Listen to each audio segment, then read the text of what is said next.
ఇక్కడ కనిపిస్తున్న ఈ బుజ్జి బుజ్జి బాతుల్ని మా తమ్ముడు అండ్ మాలుడు అయితే ఇంటికి తీసుకొచ్చారు చాక్కుందామనే. భలే ఉన్నాయి కదా. వీటి కోసం గుంట కూడా దువ్వారనమాట అవి ఈత కొట్టేదానికి. ఇక్కడ కనిపిస్తున్నాడు కదా వీడే మా తమ్ముడు. పాపం ఎంత కష్టపడుతున్నాడో చూడండి. వాడితో పాటు చూడండి మాలుడు కూడా ఎంత కష్టపడిపోతున్నాడో. కానీ ఒకటే బాధ, ఇది ఎంత కష్టపడుతున్నా కానీ లావు అయితే తగ్గట్లేదు. మీరందరూ నన్ను అడగచ్చు వాళ్ళిద్దరూ కష్టపడుతుంటే నువ్వేం చేస్తున్నావని. బాతులు తెచ్చింది ఎవరు? మా తమ్ముడు మాలుడు. కాబట్టి వాళ్ళే కష్టపడాలా. బేసిక్ గా మా తమ్ముడికి జంతువులు అంటే భలే ఇష్టం. కోళ్ళు, కుక్కలు, పావురాలు ఇవన్నీ తెచ్చి సాగుతా ఉంటాడు అనమాట.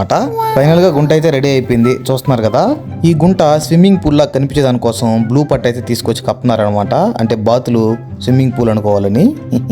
ఫైనల్ గా వాటర్ కూడా అయితే వదిలేశారనమాట. చూసారు కదా ఎలా ఉందో. నిజంగా స్విమ్మింగ్ పూల్ లాగే ఉంది. బాతులు కూడా ఎదురు చూస్తా ఉన్నాయి ఎప్పుడెప్పుడు దిగదామా అని. మొత్తానికి బాతులు అయితే తీసుకొచ్చి వదిలేము. కానీ అవి మమ్మల్ని చూసి భయంతో పరిగెత్తి వెళ్ళిపోయి మేము కొంచెం ఎడంగా వచ్చేసరికి వాటంతట అవే దిగాయి అనమాట. చూసారు కదా ఎంత బాగా ఆడుకుంటున్నాయో. భలే సంతోషంగా ఉంది వాటికి. వాటిని చూస్తుంటే మాకు ఇంకా సంతోషం అయిపోయింది. అలా అందరం హ్యాపీ అయిపోయాం అనమాట. మీరు హ్యాపీ అవ్వండి, మాకు కాస్త ఫాలో కొట్టండి.